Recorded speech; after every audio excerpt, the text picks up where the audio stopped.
2, 3. Baik, Assalamualaikum warahmatullahi wabarakatuh. Perkenalkan, nama saya Yanuar Putra Erwin.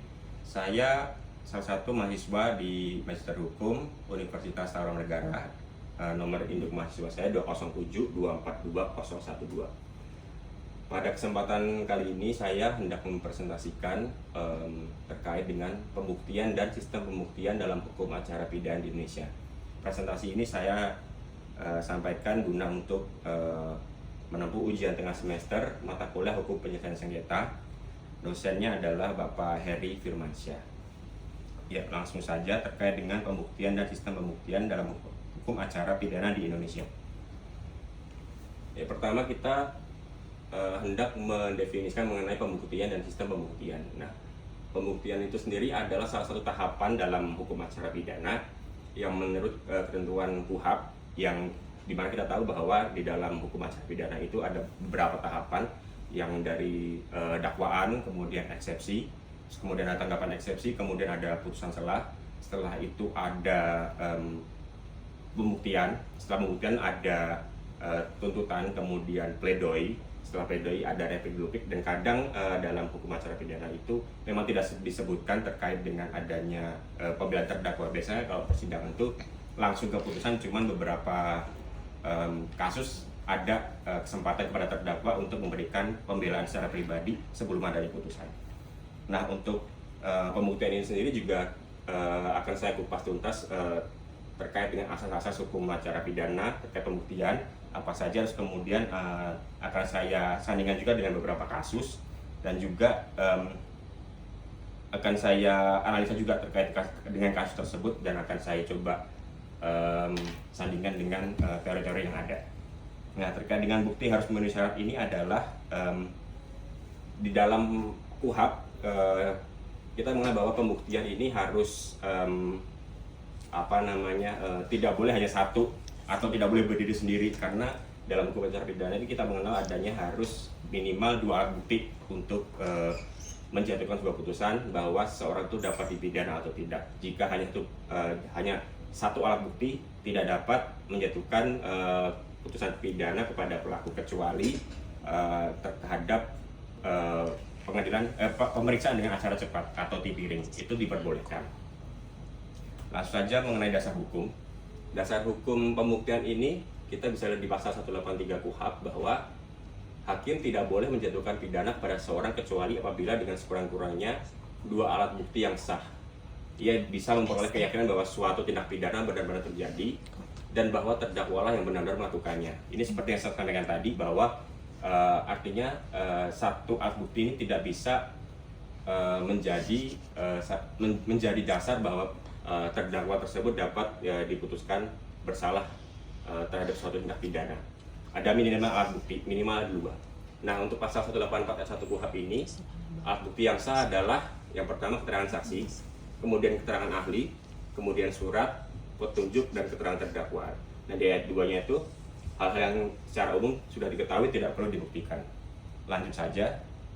Nah, kita kupas tuntas mengenai beberapa alat bukti yang sah dalam KUHP. Yang pertama adalah keterangan saksi. Di dalam pasal 185, keterangan saksi ini adalah alat bukti yang dinyatakan saksi di dalam sidang pengadilan. Saksi ini memiliki syarat sah. Yang pertama adalah harus mengucapkan sumpah atau janji. Ini krusial sekali. Kenapa? Karena ketika mendatangkan saksi dalam suatu persidangan atau di dalam pengadilan, ketika dia lupa mengucapkan sumpah atau janji, maka keterangan saksi tersebut tidak sah menurut hukum. Terus kemudian keterangan saksi yang bernilai sebagai bukti ini adalah saksi yang saksi ini adalah saksi yang dihadirkan bahwa ia telah mengalami sendiri, melihat atau mendengar sebuah kejadian. Ya, jika saksi tersebut tidak memberikan keterangan sesuai dengan apa yang dia lihat, dia dengar, dan dia alami sendiri, maka saksi tersebut tidaklah sah, atau biasa kita dikenal dengan asas testimonis de audito kalau tidak salah. Ya, itu harus saksi yang dia alami sendiri, itu baru bernilai sebagai alat bukti yang sah. Kemudian keterangan saksi harus diberikan dalam sidang pengadilan. Nah, keterangan saksi ini memang harus diberikan dalam sidang pengadilan. Tidak bisa saksi itu uh, diwakilkan atau seperti gimana gitu, diwakilkan tidak bisa. Nah, terkait dengan ini si transaksi harus diberikan di sidang pengadilan ini. Dalam perkembangan sekarang ternyata untuk pemberian saksi ini tidak harus bisa datang ke pengadilan secara langsung, karena sekarang sudah ada kita mengenal video conference. Ya, seperti kasus yang terkait video conference itu kasus B.J. Habibie sepertinya. Ya, kasus B.J. Habibie ketika dia memberikan keterangan saksi karena memang dia sedang berada di luar negeri, jadi saksi yang dia berikan itu masih dianggap sah karena dia itu melakukan kesaksian secara live dan dia itu juga disumpah sesuai dengan hukum. Kemudian ya ini keterangan seseorang saksi saja tidak cukup, artinya satu saksi itu bukan merupakan alat bukti yang sah, harus dia tuh harus didukung dengan beberapa alat bukti yang lain, karena satu alat bukti tidak, seperti yang saya bilang tadi, satu alat bukti tidak bisa menjadi salah satu hal yang meyakinkan hakim untuk menjatuhkan putusan kepada terdakwa. Terus kemudian keterangan beberapa saksi yang berdiri sendiri, artinya ketika menghadirkan saksi tidak bisa saksi antara saksi satu dengan saksi yang lain itu bertentangan, artinya saksi A, misalnya saksi A dia itu menjelaskan mengenai suatu hal yang misal yang dilakukan terdakwa ini ternyata memang pembunuhan. Nah, kemudian saksi B menjelaskan bahwa yang dilakukan saksi ini bukan pembunuhan tapi pencurian misalnya, itu sesuatu yang berseberangan. Nah, artinya saksi ini harus ada benang merahnya, tidak bisa saksi itu ngomong ngalor ngidul seperti itu. Nah, kemudian untuk nilai pembuktian transaksi dalam pasal 185 ayat 5 KUHP yang saya sampaikan tadi bahwa pendapat maupun rekaan yang diperoleh dari hasil pemikiran saja bukan merupakan keterangan saksi. Jadi memang saksi itu seperti yang saya jelaskan tadi bahwa dia itu tidak boleh testimonium di audito, dia itu harus saksi itu harus mengalami, melihat dan mendengar sendiri apa yang terjadi dalam sebuah tindak pidana. Terus kemudian, nah namun demikian keterangan saksi di testimoni di audito ini tetap harus didengar hakim, karena memang walaupun ia bukan sebagai alat bukti yang sah, namun hakim tetap diperbolehkan untuk mendengar keterangan saksi tersebut, kemungkinan untuk menjadi bahan pertimbangan atau keyakinan hakim dalam sebuah perkara pidana. Nah, ini juga ada nih saksi terkait dengan beberapa saksi Yaya Harahap. Mungkin dalam bukunya saya pernah membaca, agak lupa. Nah, saksi ini dibagi menjadi 3 nih. Ada saksi yang meringankan unpaid charge, saksi yang memberatkan a charge atau the charge, kemudian ada lagi saksi mahkota. Nah, saya coba jelaskan mengenai saksi ada charge dulu. Saksi ada charge adalah saksi yang meringankan atau kesaksian yang diajukan terdakwa untuk mendukung pembelaan atas dakwaan yang ditujukan kepadanya. Hal ini dilandasi dengan oleh ketentuan pasal 65 KUHP, yaitu tersangka atau terdakwa berhak untuk mengusahakan dan mengajukan saksi atau seseorang yang memiliki keahlian khusus guna memberikan keterangan yang menguntungkan baginya. Kemudian saksi yang memberikan adalah a-charge. Nah, saksi ini adalah saksi yang dihadirkan oleh penuntut umum biasanya. Hal ini ditujukan untuk memberatkan atau mendukung dakwaan-dakwaan yang disampaikan oleh penuntut umum. Nah, kemudian ada saksi mahkota.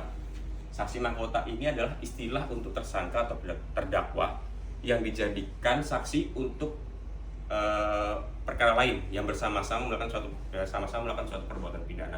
Nah, untuk saksi mahkota ini sempat terjadi perdebatan apakah boleh tidaknya menghadirkan saksi mahkota, karena memang kalau kita lihat terkait dengan hak terdakwa, bahwa terdakwa itu tidak dikenai kewajiban untuk pembuktian, atau terdakwa itu tidak berkewajiban untuk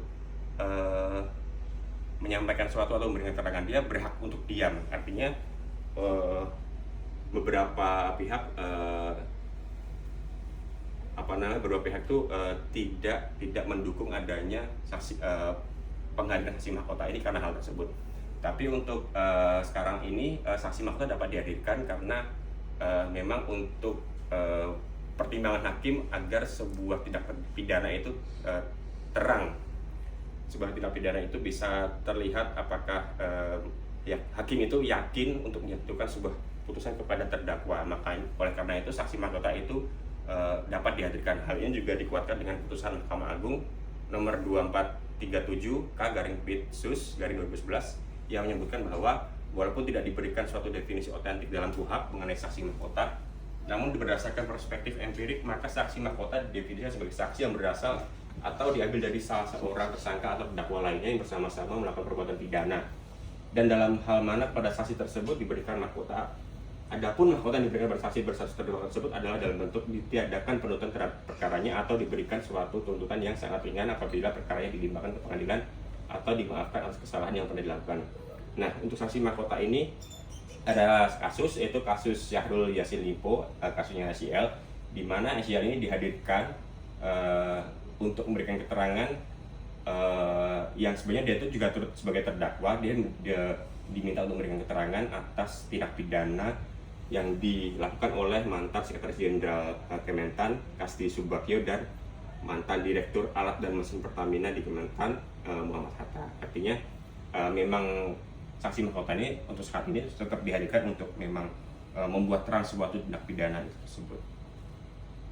Terus kemudian keterangan ahli di pasal 186, keterangan ahli adalah apa yang seorang ahli nyatakan dalam sidang pengadilan. Nah, di definisi angka 28 KUHP pasal 1, pasal ini memberikan definisi pengertian apa yang disebut dengan keterangan ahli, yaitu keterangan yang diberikan oleh seorang ahli yang memiliki keahlian khusus tentang hal yang diperlukan untuk membuat terang suatu perkara pidana guna kepentingan pemeriksaan. Nah, ini yang saya sempat jelaskan tadi, apakah sidang itu harus dinyatakan dalam pengadilan atau keterangan itu harus dinyatakan di pengadilan. Ternyata bisa dilakukan di luar pengadilan, yaitu melalui video conference.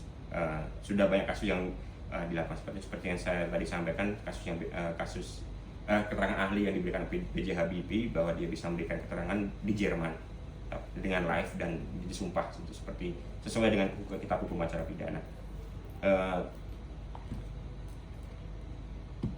Nah, ini untuk nilai pembuktian keterangan ahli, bahwa ahli ini ketika dimintai keterangannya atau keahliannya, ahli ini tidak seperti keterangan saksi. Kalau keterangan saksi kan memang saksi itu harus apa yang dia dengar, dia alami, dan dia lihat sendiri. Kalau keterangan ahli, dia memang dihadirkan untuk memberikan keahliannya dalam suatu tindak pidana, memberikan keahlian dalam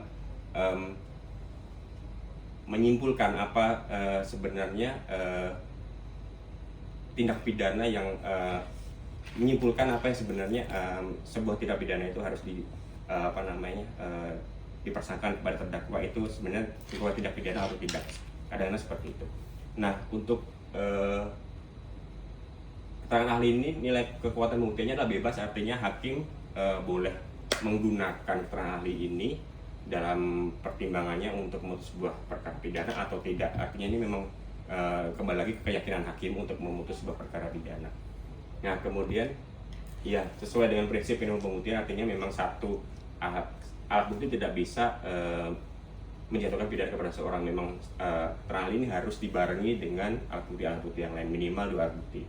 Terus kemudian ada kasus putusan Pengadilan Negeri Indramayu nomor 506/Pit/B tahun 2010 Pengadilan Indramayu. Nah, di kasus ini saya pernah meneliti bahwa terdakwa ini ada terdakwa kasus korupsi yang kemudian terdakwa ini menghadirkan saksi seperti yang sebelumnya, saksi ada charge yang meringankan. Terdakwa dan penasihat hukumnya itu menghadirkan ahli yang menjelaskan bahwa memang apa yang dilakukan oleh terdakwa ini bukanlah tindak pidana, melainkan hanyalah hukum perdata. Artinya dengan penjelasan ahli tersebut dan hakim ternyata yakin bahwa terdakwa melakukan suatu tindakan melanggar hukum, namun itu bukan pidana, hanya saja itu perdata. Artinya putusan yang diberikan hakim pada akhirnya adalah putusan lepas dari segala ketentuan hukum. Hakim menggunakan pertimbangan keterangan ahli yang dihadirkan terdakwa. Nah, ngomong-ngomong mengenai putusan hakim pengadilan pidana, kita mengenal ada 3 putusan, yaitu putusan bebas, putusan lepas dari segala tuntutan hukum, dan kemudian putusan pemidanaan. Nah, untuk putusan bebas ini memang ketika alat bukti sudah dihadirkan semuanya, ternyata hakim berkeyakinan bahwa yang dilakukan terdakwa ini bukanlah sebuah tindak pidana, walaupun alat buktinya lengkap semuanya, namun hakim yakin bahwa ini bukanlah tindak pidana. Artinya putusan yang dijatuhkan oleh hakim adalah putusan bebas. Kemudian putusan lepas dari segala tuntutan hukum ini artinya adalah dari alat bukti yang ada, hakim menilai kemudian meyakini bahwa yang dilakukan terdakwa ini memang dia itu bersalah melakukan suatu perbuatan melawan hukum. Namun itu bukan pidana, itu hanya mungkin perdata atau HAM atau HAM, perdata atau administrasi atau sebagainya. Kemudian putusan terakhir adalah putusan pemindahan. Ini jelas kalau putusan pemindahan adalah artinya alat bukti yang dihadirkan sudah lengkap dan hakim yakin bahwa yang dilakukan terdakwa ini memang sebuah tindakan pidana dan dia harus dihukum sesuai dengan undang-undang yang berlaku. Sebelum ke selanjutnya, saya ingin mencoba mengkupas mengenai teori pembuktian terkait dengan putusan tadi. Jadi memang dalam teori pembuktian ini kita mengenal ada 4 keyakinan hakim dalam memutus pemidanaan terhadap terdakwa berdasarkan alat bukti, yaitu yang pertama adalah conviction in time. Conviction in time itu diambil dari kata convince yang artinya keyakinan. Artinya conviction in time ini hakim dalam memutus tindak pidana itu dia hanya berdasarkan keyakinannya saja, keyakinan dia pada saat itu bahwa terdakwa ini memang melakukan tindak pidana. Terlepas dari alat bukti yang ada, hakim ini lebih condong kepada keyakinan dia untuk memutus suatu tindak pidana berdasarkan alat bukti. Nah, kasus ini seperti yang sempat dibahas sebelumnya dengan Pak Heri juga, hakim yang pernah melakukan putusan ini berdasarkan conviction in time adalah kasusnya Hakim Bisma Siregar, yang dia itu memang memutus tindak pidana yang berdasarkan memang alat dia mengesampingkan alat bukti, karena terus dia tuh mencoba menafsirkan hukum, dia meyakinkan ini memang orang ini bersalah jadi dia harus dihukum. Nah, hakim itu aktif, akhirnya dia mencoba mencari hukumnya dan akhirnya terdakwa itu diputuskan bersalah menggunakan dakwaan lain. Nah, kemudian yang kedua adalah conviction reasoning. Conviction reasoning ini sama harus dasar keyakinan hakim. Namun untuk conviction reasoning ini agak berbeda dengan conviction in time. Kalau conviction in time itu dia tidak terbatas, artinya hakim itu bebas melakukan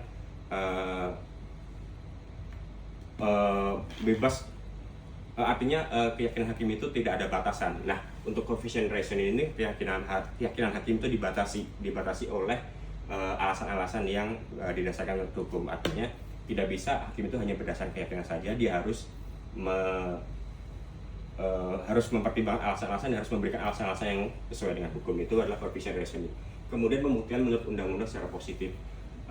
Ini adalah pembuktian yang berbanding terbalik dengan conviction in time. Artinya pembuktian ini adalah hakim dalam memutus sebuah perkara, dia itu lebih condong kepada alat bukti yang ada. Dia coba mencari sebuah petunjuk dari alat bukti tersebut, akhirnya dia menyimpulkan berdasarkan alat bukti tersebut ternyata si terdakwa memang bersalah. Itu berdasarkan alat bukti. Nah, untuk pembuktian menurut undang-undang secara negatif ini adalah gabungan dari conviction in time dan pembuktian menurut undang-undang secara positif.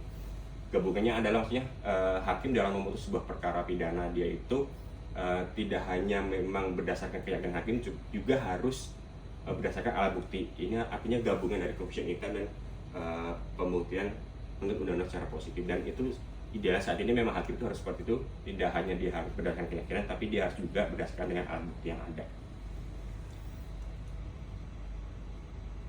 Kembali lagi ke surat alat bukti ketiga. Nah, di pasal 187 surat ini dibuat atas sumpah jabatan atau dikuatkan dengan sumpah. Beberapa alat bukti surat yang dijelaskan dalam KUHP adalah seperti berita acara, surat lain yang berbentuk resmi yang dibuat pejabat umum atau berwenang, kemudian surat yang dibuat menurut ketentuan perundang-undangan atau surat yang dibuat oleh pejabat mengenai hal yang termasuk dalam tata laksana yang menjadi tanggung jawabnya, kemudian surat keterangan dari seorang ahli yang membuat pendapat berdasarkan keahliannya mengenai suatu hal atau suatu keadaan yang diminta secara resmi, Terus kemudian surat lain yang berlaku jika ada hubungannya dengan alat pembuktian yang lain. Nah, untuk surat ini, jika kita lihat dari nilai pembuktiannya dibagi dua, yaitu dari segi formal dan segi material. Untuk segi formal ini, kita bisa lihat bahwa segi formal ini adalah jenis surat yang ada di A, B, dan C. Artinya surat itu memiliki kekuatan hukum yang sempurna. Artinya hakim seyogyanya mempertimbangkan alat bukti surat formil ini, karena ini adalah surat bukti yang memang dibuat oleh pejabat yang berwenang, terus kemudian sesuai dengan ketentuan perundang-undangan, dan dia itu resmi. Nah, untuk yang ditinjau dari segi material, ini adalah dia surat lain yang tahapnya dapat berlaku ketika hubungannya dengan pembuktian. Nah, ini untuk yang di ini sifat dari surat tersebut adalah bebas, artinya hakim boleh menggunakan alat bukti tersebut atau tidak. Artinya itu memang kebebasan hakim untuk menilai dan meyakini alat bukti tersebut. Nah, kemudian petunjuk pasal 188 KUHP. Petunjuk adalah perbuatan, kejadian atau keadaan yang karena persesuaiannya, baik antara yang satu dengan yang lain maupun dengan tindak pidana itu sendiri, menandakan bahwa telah terjadi suatu tindak pidana dan siapa pelakunya. Nah, petunjuk ini sebenarnya dia itu sebuah alat, kalau menurut saya sebuah alat bukti yang memang tidak nampak. Artinya ini lebih ke memang keyakinan hakim seperti itu, atau penafsiran hukum yang ada, gagasan ide yang ada di hakim sendiri. Nah, itu petunjuk bisa didapatkan melalui beberapa alat bukti yang lain seperti transaksi. Oh, ini ada harusnya saksi dan ahli, kemudian surat dan keterangan terdakwa. Itu barulah hakim bisa mendapatkan sebuah petunjuk.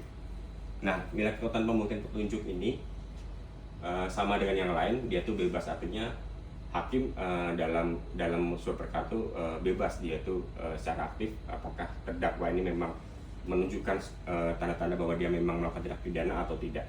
Dan alat bukti petunjuk ini juga tidak bisa berdiri sendiri, dia harus didukung dengan alat bukti yang lain. Seperti yang saya bilang tadi, adalah minimal 2 alat bukti. Terus kemudian keterangan terdakwa di pasal 189 ayat 1, bahwa keterangan terdakwa ialah apa yang terdakwa nyatakan di sidang tentang perbuatan yang ia lakukan atau yang ia ketahui sendiri atau ia alami. Dapat dilihat jelas bahwa keterangan terdakwa sebagai alat bukti tidak perlu sama atau berbentuk pengakuan. Semua keterangan terdakwa hendaknya didengar, apakah itu berupa penyampaian, pengakuan, ataupun pengakuan sebagian dari perbuatan atau keadaan. Untuk keterangan terdakwa ini, baik lagi, dia itu memiliki kekuatan hukumnya adalah bebas, dan dia tidak bisa berdiri sendiri seperti yang saya bilang tadi, dan harus memenuhi ayat asas keyakinan hakim.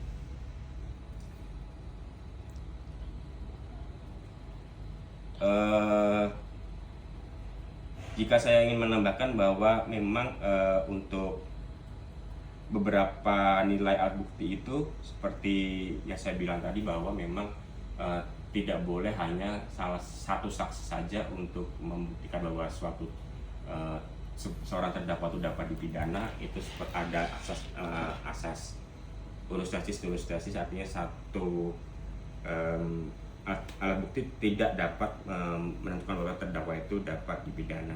Terus kemudian terkait dengan terdakwa ini, memang pada dasarnya terdakwa ini tidak memiliki kewajiban untuk memberikan keterangan yang dalam hal ini keterangan tersebut memuat mengenai bukti-bukti yang harus diberikan. Artinya dalam hal ini ada asas bahwa memang terdakwa tersangka ini tidak diberikan beban pembuktian. Yang dalam hal ini diberikan beban pembuktian adalah jaksa. Tapi ada pengecualian mengenai untuk kasus-kasus yang white collar crime, itu dapat terdakwa ini melakukan pembuktian terbalik. Nah, kemudian terkait